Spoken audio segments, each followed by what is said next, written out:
Yes, good morning, class. Am I audible? Morning, ma'am.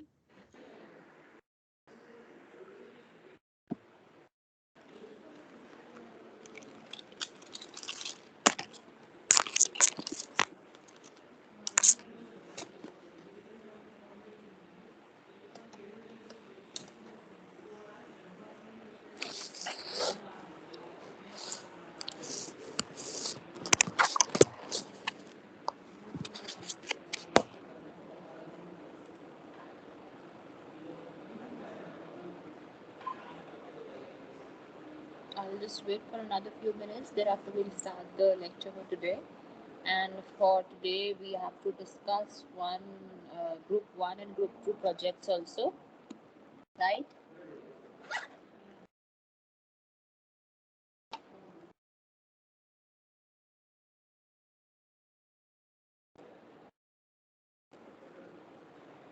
I'll just wait for a few more minutes. Let others join.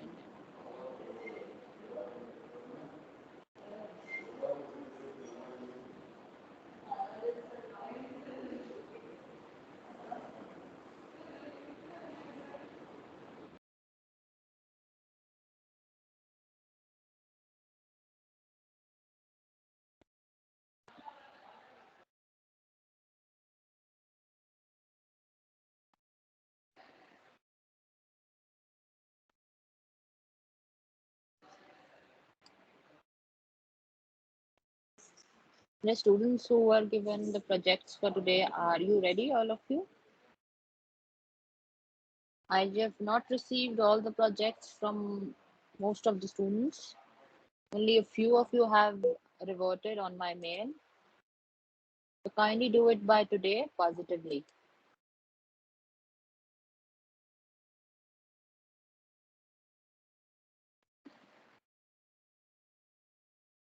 So we'll be discussing about International Fund for Agricultural Development and WIPO today. And before that, we'll be compiling with the Security Council. Okay, बच्चे?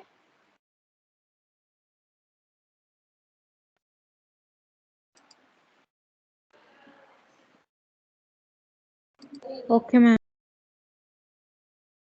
Right. So we were talking about organs of UNO, and I was discussing in regards to General Assembly in the last class, and we were talking about Security Council, and we had learned about all these as principal organs of UNO. And as I have told you that we'll be talking about their composition, about their functions, right? And so on. You will be discussing similar aspects related to all the agencies and all the organs which we'll be talking in once and for all, right? So pertaining to General Assembly, we discussed about its composition, we talked about what are its functions, right? What are the areas involved where General Assembly, how does it function, what are the members, right? And similarly, we were discussing in regards to Security Council and what are the procedure of its election, how are nation states involved while they're members of the Security Council. So Security Council, as we know, is the most important and the executive organ or the functional organ of UNO. Okay, so in that context, Security Council holds a very important position in UNO, and most of the tasks and most of the decisions that are done for the purposes of for the solving the purposes of UNO and to actually achieve the objectives set forth are decided and executed by Security Council, right? The Security Council for primarily comprises of 15 members in total, right? And in that context, there are 5 permanent members and 10 non-permanent members. And 10 non-permanent members are elected for a period of 2 years, keeping in view each member's composition and contribution. Contribution in what context? In order to maintain peace and security, right? And they are elected for a term of 2 years. And also, we were discussing about how, members of these 10 members are elected, so they have an equal geographical distribution, right? So out of the, they are out of the 10, there are around 5 Afro-Asian countries. Then one is elected from Eastern Europe, and 2 are from Latin America, and 2 from Western US, Western countries, maybe Canada and also on. And it is also according to the budget set before the contribution aspect, which is again USA contributes around 25% and Japan contributes around 20%. So again, retiring member in that context is not eligible for immediate re-election. They can be elected later on. So each member of the Security Council has one representative. Okay, and it may be noted that the member states are considered, considering the interest of the members that are especially affected to the member states is a party to a dispute. So if there are some disputes that are to be resolved or discussed by Security Council, if the a particular member state is the part of that membership, then it could be made a party, it could be invited to attend the sessions of Security Council. And thereafter, we were talking that what is the position of India? What is the position of India having a permanent seat in Security Council? We talked about, how factors are relevant or what are the important aspects that India could be one of the most important member of, which should also comprise of Security Council, right? And thereafter, we spoke about voting, and we were talking about veto procedure. So again, there are 2 types of matters which we're discussing, and the first are the procedural matters, and second are the non-procedural matters. So, decisions that are made by Security Council on procedural matters are, for example, time and place of meeting, what are to be affirmative roles, decision of important, substantive matters, and rest all are considered to be, non-procedural, right? So, while we're talking about veto power, so this is one of the most important, aspects, or you can say it is the keyhole, or you can say the most important power, or you can say the revolving power in the hands of the permanent members. The through this power, the permanent members can actually exercise their, you know control or their importance in conquering votes, right? So veto hereby is a dissenting vote which could be done in any matter related to decisions that are to be made in the non-procedural matters, right? So if any of the permanent member gives a veto vote, then that decision will get on hold, it will be blocked and vetoed, and that will not come into existence, it will be blocked forever, right? If no decision could be taken by the council on such matters, it is given by the permanent member. So if a permanent member actually wishes that no decision should be made taking the council on a particular issue, right? Thereafter, it can pass a dissenting vote, and if the concurring vote is withheld, this veto is withheld, the proposal shall be deemed to be vetoed. Okay, it could not be validly adopted. So this power is primarily known as veto power, It is like a veto, a negative vote that can be casted by a permanent member of the Security Council that could affect the nullifying, affirmative votes for adequate majority. So the term veto had no place actually in the charter of the UNO. So the right of each of the big five, that is what they are called. The permanent members are called the big five, have the right to exercise a veto. That is an action which, by their existence, or which by their being the permanent member, could become, it could be the Security Council has got the most important organ, become the most important organ, and it has made these five permanent members the most powerful in the world. So the, again, it is not easy to say the big powers, the great powers, uh, is not supposedly a good outlook or a good, you can say, uh, substantive notion to be called, or in the public international law. While we are dealing in equality of states, we are dealing in matters that are related to importance of relevance of, equality amongst nation states. That is the governing principles of the UN Charter. So there is no formal procedure that is adopted, which is jurisdically applicable, recognized as a great power. So the factual basis of being a great power is about its complicated, great political power.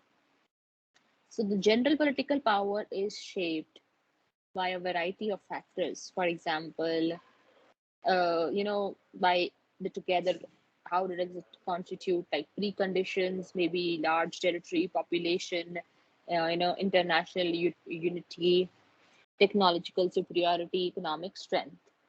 These are the important factors that could make a state a great power, rather than being just a permanent member of UNO, the permanent member of Security Council, and access can could that could exercise the vote of veto, right? So the great powers, insisted on this provision because they considered it to be vital and emphasized that the main responsibility of maintaining world peace is, on them, is heavily on them, because eventually you can say the smaller powers could concede to the interest, of setting up the organization, but holding up the integrity of the organization and the creation of the UN is was in the hands of these great powers who are the permanent members, and that is the reason they are given the prize and they are having the hold of being the permanent member of UNO. So the veto power was conferred on the big five in good faith, because the framers of the charter had realized, had encouraged, had, known that uh, they are they are conferred on a responsibility that, these big powers are necessarily there to maintain peace and security. They had hoped that these big powers, until and unless they have this hold of maintaining peace and security, will not, end up into war themselves. There was a cold war between them, between the East Bloc and the West Bloc. So the result of their conflict actually had paralyzed the functioning of Security Council once. So the Security Council, while performing its functions related to peace and security, because of the big five, actually by exercising and repeatedly using veto, had declined, or you can say substantially, lessened the uh, the effective implementation of maintenance of peace and security.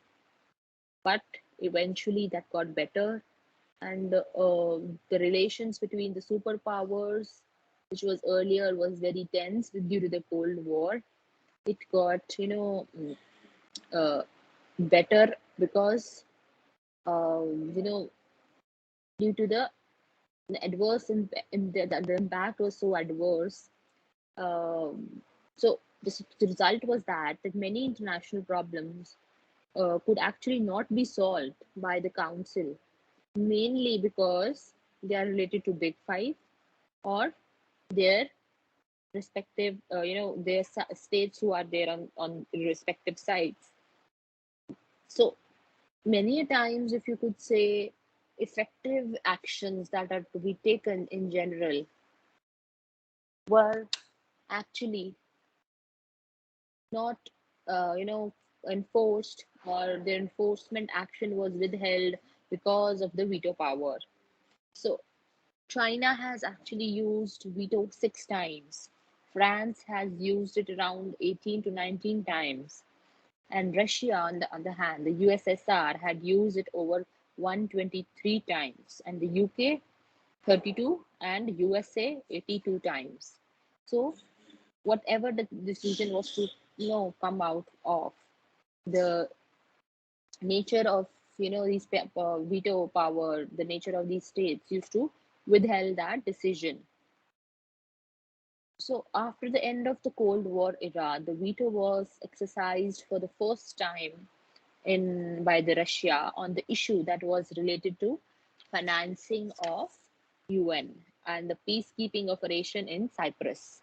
So the veto power was not exercised for the longer duration of time while there was the end of Cold War, but in order to control the fundings of peacekeeping operation in Cyprus, USSR vetoed it.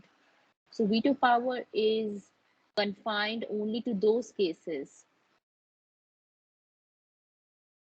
where permanent member gives a dissenting vote in a non-procedural matter.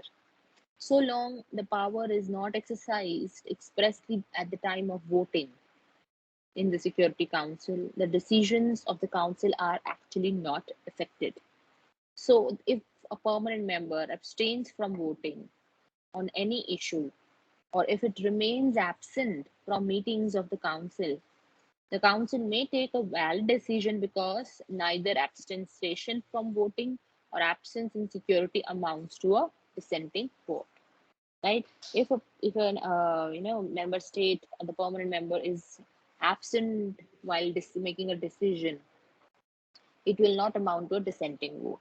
They can continue with the procedure and the majority votes. So why is veto actually criticized? What is wrong with veto? The powers that is vested in the hands of permanent members has been, very deliberate power, and it had created, firstly, the only, the criticism could be it has created a difference between the permanent and the non-permanent members of Security Council and in the entire membership of the United Nations. This has become the question that why there is a divide between such member nations. If everybody is considered to be equal, the member states are given the equal status in the globe across the globe, then why such a divide? And the second thing is that it is an antithesis to the principle of sovereign equality of member states. And again, democratization of UN as a whole. So if we talk about UN being a democratic organization, and an effective organization while it comes to effective implementation of equality and sovereign equality. So the member states think that this is an antithesis to the very principle of equality if they are creating a divide without any particular reason. So, and third point of criticism hereby is that the fate of the world has not been, the same, was not actually left in the hands of these superpowers, so-called five permanent members, because their interests and their specific wishes were actually enlisted, were actually impacted, and that is the reason they had, you know, they had made themselves the permanent members who could actually exercise their control, and because of their narrow interests, they are actually declining and they are using that veto power to end their um, to end their majority of their interests. So also, taking an action against the permanent member is completely out of question, because either of them will veto and the action will come on a halt. Okay. So, similarly, while there was the Gulf War was happening between Israel and Iraq, Iraq, Israel, and USA actually had attacked unjustifiably Iraq in 2003, and they were even similarly now. So there was no action because of the veto power. So they had been making their decisions on their own whims and fancies and as per their own comfort and as per their own interests. So again, the last reason of, which could criticize the veto power is that the reason of grant of the veto power to these so-called great powers is actually not, actually not apparent to be sound, while we are talking about effective fact that these great powers are static. So the shifting phenomena, the permanent members at the time of creation are not the same, as same as which what they are right now with the present time. For example, even France and Britain are presently not as powerful as,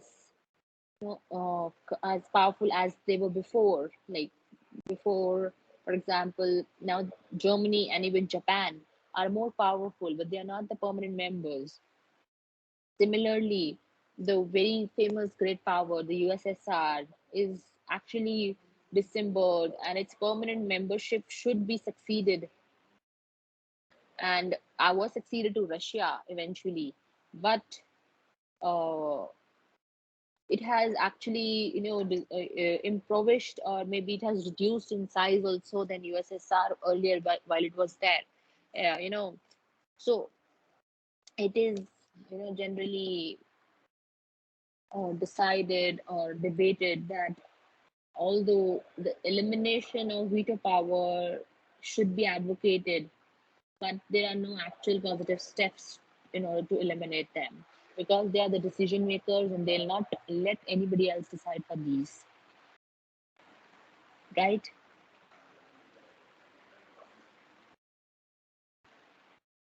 So when is actually veto exercised? So the power of veto may be exercised by the permanent members on two different occasions. So the first is at the time of deciding the nature of matter, that is, whether that matter is considered to be procedural or non-procedural, right? If if the president of the council actually decides that the particular matter is considered procedural, it becomes non-procedural if the veto power is exercised on the very decision of the president. And secondly, when the council is taking the decision on any non-procedural matter, the permanent member first asserts that it is not a procedural but a non-procedural matter.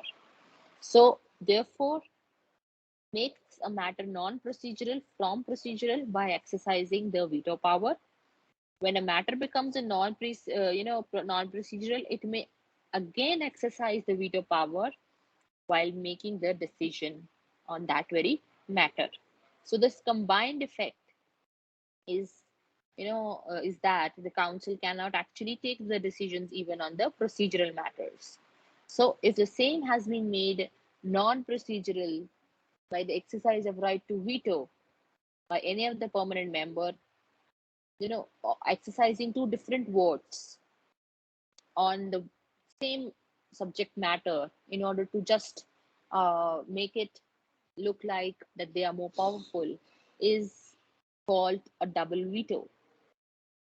And double veto is, it is up to them whether to decide it is a procedural matter or it's a non-procedural matter, and thereafter taking a decision on non-procedural matter, seeking that it is a procedural matter but not a non-procedural matter, right?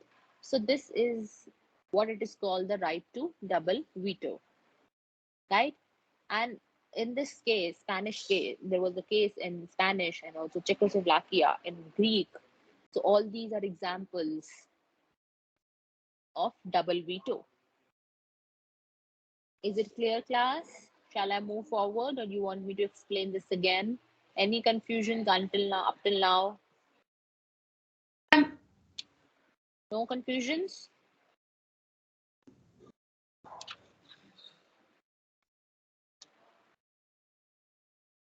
So we'll talk about functions and powers in tomorrow's class.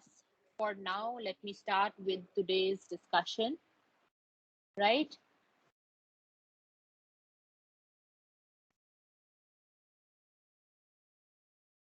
So today, group one, may I call out your names?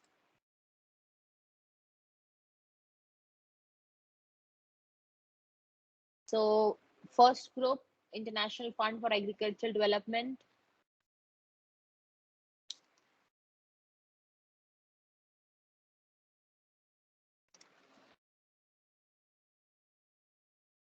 Yes, Vekant, Amdullah, Meghna, Vekant Lakshmi, Vishwajit, Vivekanand Kandala, Bhugnurti,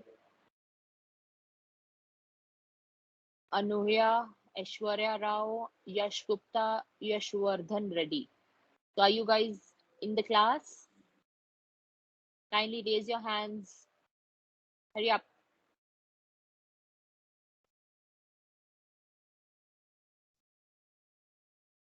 Nobody's there from the first group.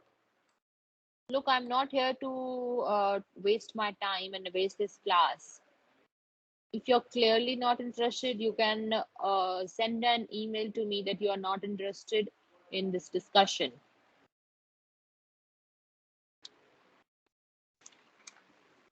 And you are not going to submit the topic. Yes, anyone out of you who has done this project, International Fund for Agricultural Development?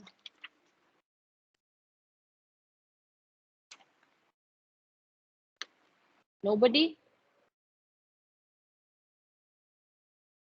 Okay, I'll presume it to be done. I'll not discuss it.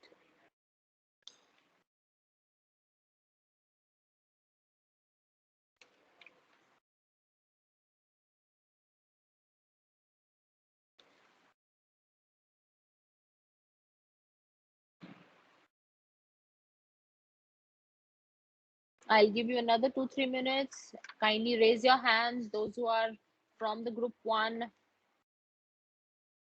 International Fund for Agricultural Development.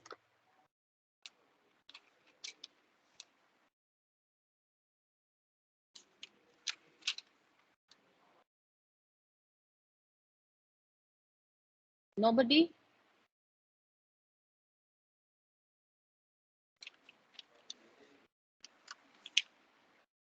Are you there in the class, or I'll mark you absent, group one?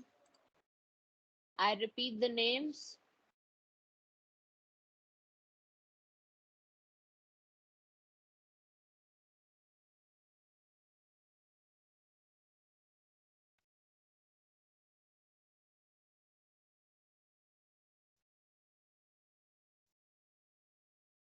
They can't.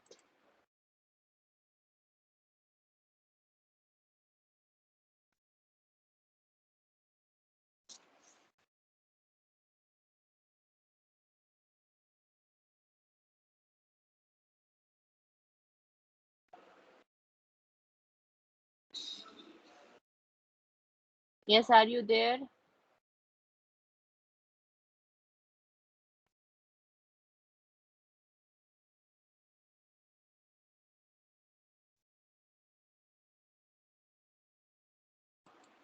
Meghna, are you there?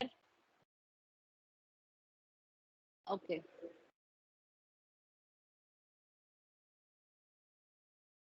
I've removed you from the meeting and not marking her apps present today.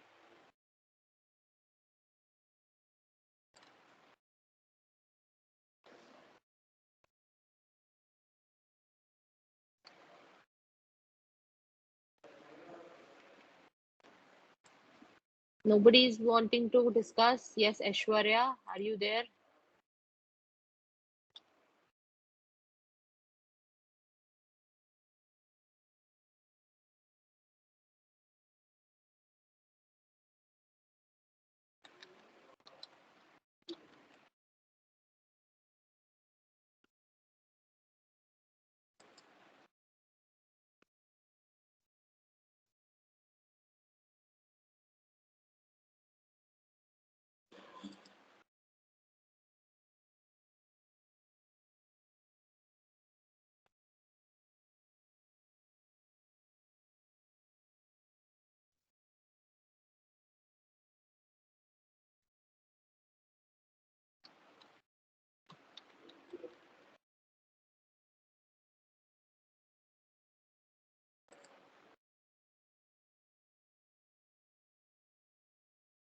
Yash, are you there?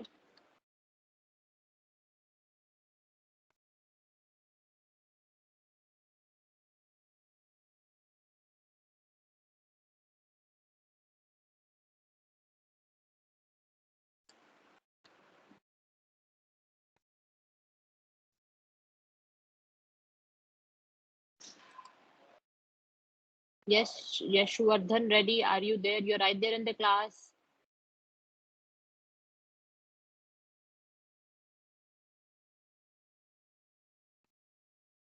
I'll give you another 2 minutes or I'll remove you from the meeting.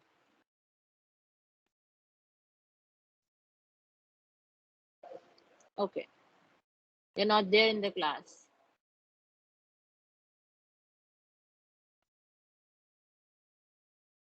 And Yash Gupta,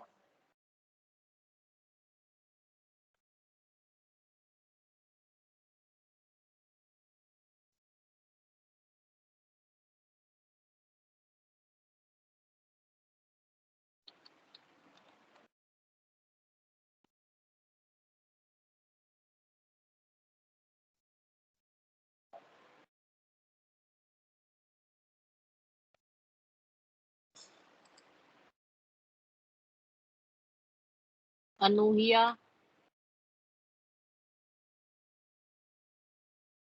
are you there in the class? Am I audible?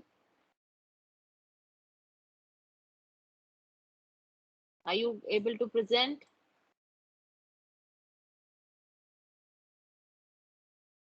Yes. Shall I remove you from the meeting or you're going to respond? Anuhia?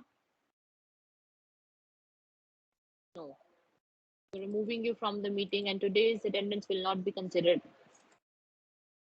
So this was it for the group one. Yes, group two, Wippo, and those who are here to discuss, Sachita. Sachita, are you there?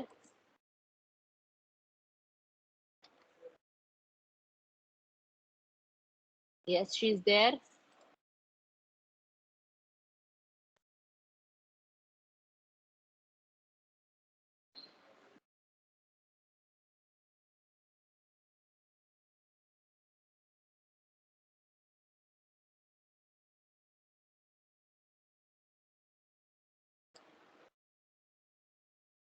Sachita, are you there?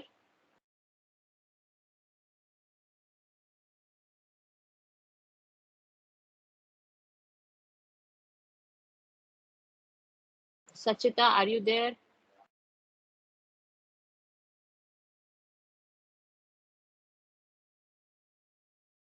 No, removing you from the meeting. Pranav?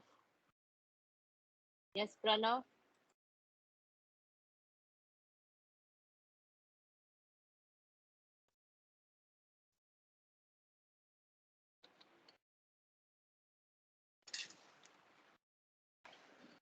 Pranav, are you there?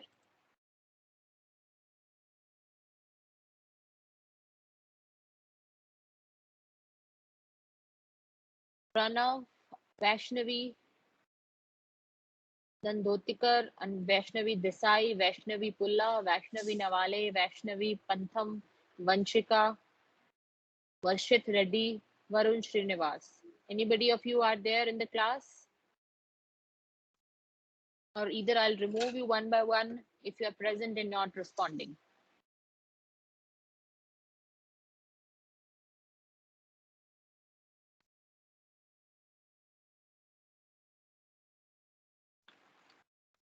Sanchita, are you there?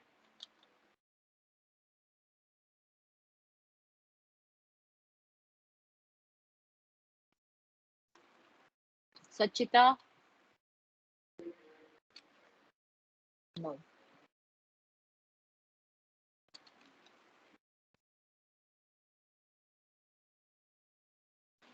Pranav?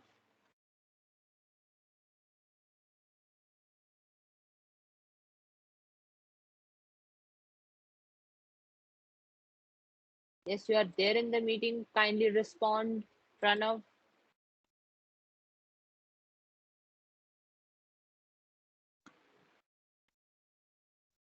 What have you read in WIPO? What is WIPO? Yes, Pranav.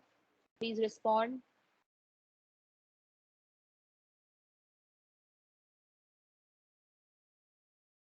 Nobody is going to respond.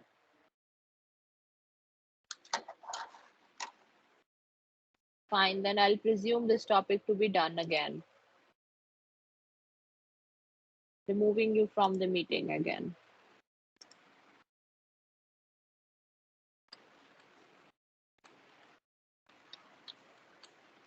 Yes, Vaishnavi.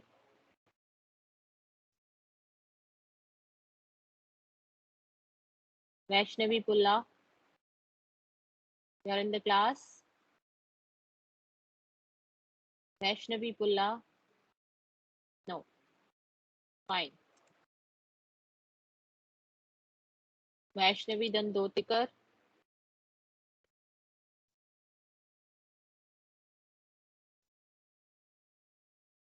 Vaishnavi Dandotikar. You are there in the class. Kindly respond. No. Okay, fine. Removing you from the meeting as well. And I'll take the attendance right after I'm done with removing all these people, those who are not responding. Yes, Vaishnavi Desai.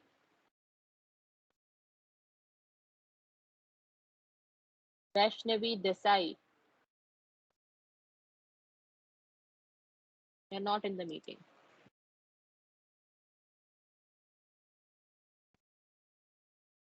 Vaishnavi Nawale. Not there in the meeting.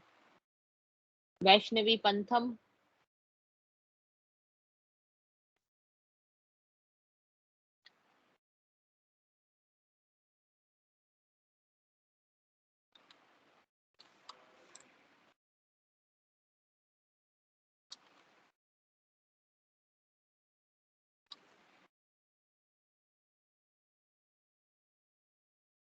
Vanshika.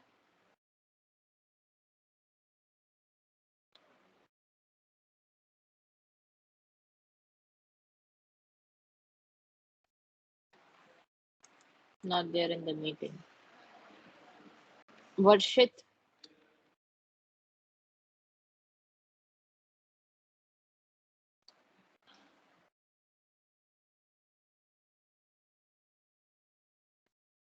Not there in the meeting.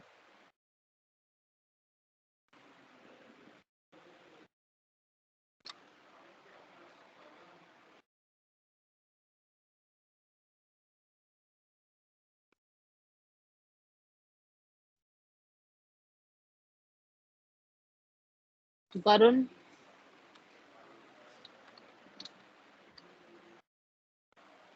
Varun Srinivas, not there in the meeting.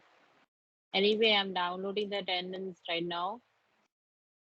Those who are present, for you guys, I'll hurry up with the quick discussion about WIPO and International Fund for Agricultural Development. And for tomorrow, for students of Group 3, International Maritime Organization and topic of World Meteorological Organization will be discussed. Okay, so we will be discussing about WIPO, and Group 1 is about International Fund for Agricultural Development. So what do you understand by agricultural development? Firstly, it is an area which was a requirement of immediate action because we required some funds, some relevant funds in accordance to development of agriculture in the world over. Why? Because yet again, this is a very important aspect of what we call is relevance in this area of development. So why we're talking about its composition, why was it what was the reason behind its composition, and what are the areas that are linked with this? So the proposal which was set up for this particular fund, international fund, was adopted by a World Food Conference that was held in Rome in 1974, right? And the UN conference, another UN conference that was held in Rome, it was another again in Rome in 1976, and there they adopted and initiated an agreement in regards to this international fund for agricultural development. Important problems, that is the world food situation. Okay, am I audible, class? Hello, am I audible, class? Yes, ma'am. Okay, so this organization was in order to increase the rate of food production, and also to disambiguate the resources, and maybe through grants, maybe through taking conventional loans, and increased food production as well in various developing countries. So this was fund was initially proposed for $1,000 million in total conventional assistance that was to be available for conducting agricultural activities and food production. So first, about its organization and composition, it is divided into three categories. So the first is the industrialized countries, right? And the second is oil petroleum exporting developing countries. And category 3 is about recipient of recipient developing countries, which are to be sent these revenues for the fundings, may contribute for the recipient countries for these funds, right? So the organization of this fund is innovative with the votes that are actually shared by these three categories only. Okay, the first is the industrialized nations, the second is the developing countries who are exporting oil and petroleum, and the third is, which are the maximum, that is there are more than 100, are the recipient developing countries who are taking the countries in category 1 and category 2 are obliged to provide this revenue for the fundings, and category 3 may contribute, but they are not obligated, they are not forced to do so, and they could be the recipient of the fund, right? So again, there is membership, there is a president, there is chief executive fund officer, that is the president, which is assisted by vice president and three assistant president, which is the members who are elected. And again, the president is responsible for the businesses of the fund, distribution, He is also a chairman of the executive board, which comprises of again 18 members, and so on. So this again has the only ideology to function according to the emancipation or providing funds for food production in developing countries, providing consensual assistances. Okay. And the second topic that we are going to discuss is about WIPO. So what is WIPO? So, before WIPO, there was another organization that was called United International Bureau for Protection of Intellectual Property of 1893. So basically, with the advent of uh, uh, technology, with the advent of trade and commerce that was on the rise, it was important to seek protection of intellectual property. Intellectual property, yet again, is which is not tangible, right? That is non-tangible, it cannot be touched. That those properties, for example, again, anything creative which is creatively done, maybe some written part, maybe some books, maybe some, you know, articles, maybe some songs, maybe some music compositions, or maybe lyrics, etc., which are non-tangible items, right? So in order to protect them, or maybe some there were trademarks in picture, there were copyrights that were imposed. So all this had originated from the idea of the United International Bureau for Protection of Intellectual Property of 1893, and it was succeeded by WIPO, World Intellectual Property Organization, of 1967. So it is one of the most important specialized agencies of UN in 1974. So origin is yet again traced to the Union of International Union, which was made to protect industrial properties, and it was also called the Paris Convention and the Paris Union of 1883. Right, the International Union. There were a lot of unions that were formed then at the international level in order to protect artistic works, in order to protect literary works. So it was a chain which had developed eventually and that converted into a world intellectual property organization. So in the Berne Convention and the Berne Union, the similar, the union which was formed was the International Union for Protection of Literacy and Artistic Works of 1886. And these two unions, the Paris Union and the Berne Union, you know, um, you know, uh, were united in 1893 to protect the intellectual properties. So the last being the International Bureau for Protection of Intellectual Property is known as BIRPI, which is a French acronym.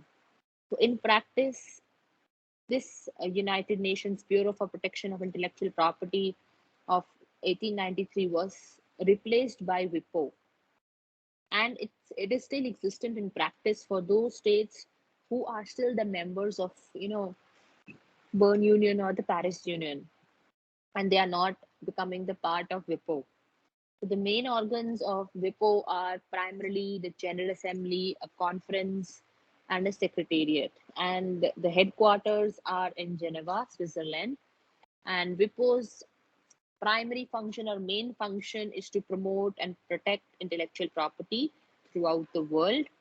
And it seeks cooperation in order to achieve the similar purposes. Right, class? Any confusions?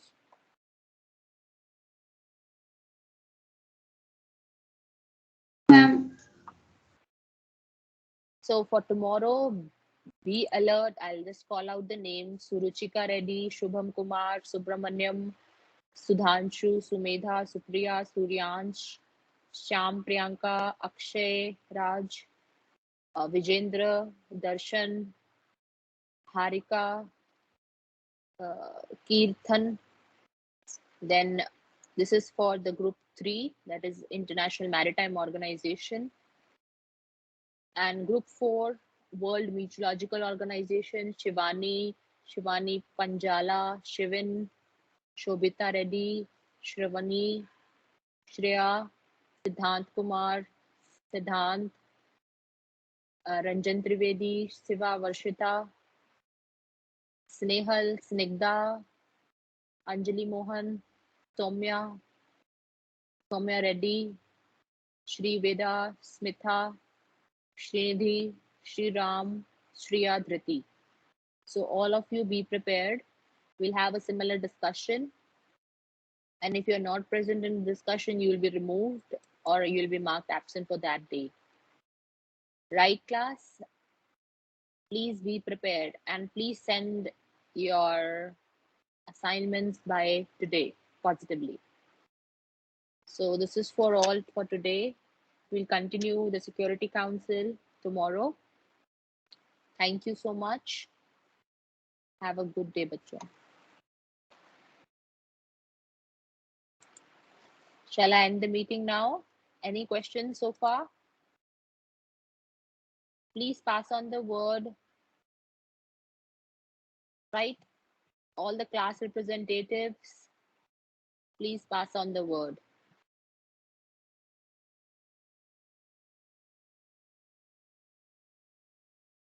Am I clear? Shall I end the class? Ma'am, could you repeat the topic? It is there on the list, bache. Yeah. Can you see the list or no? Shall I put it again? Yes, ma'am. Once. Okay. Excuse me, ma'am. Yes, please. Then Ma'am, how will we be marked on this, ma'am? I'll let you know eventually. Oh, okay, ma'am. This is your class participation. Yes, ma'am. Okay.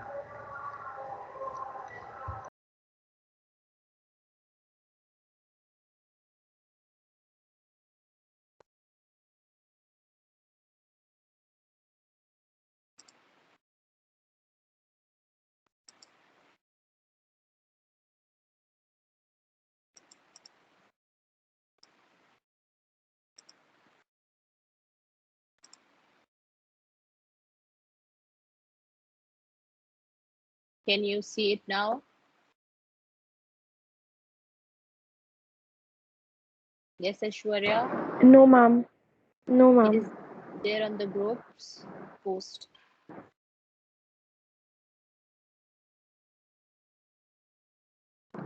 Sure, ma'am. I'll check that out. Thank you. Okay.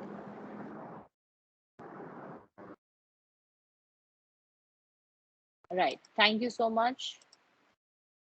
I'm ending the meeting now. Thank you, ma'am.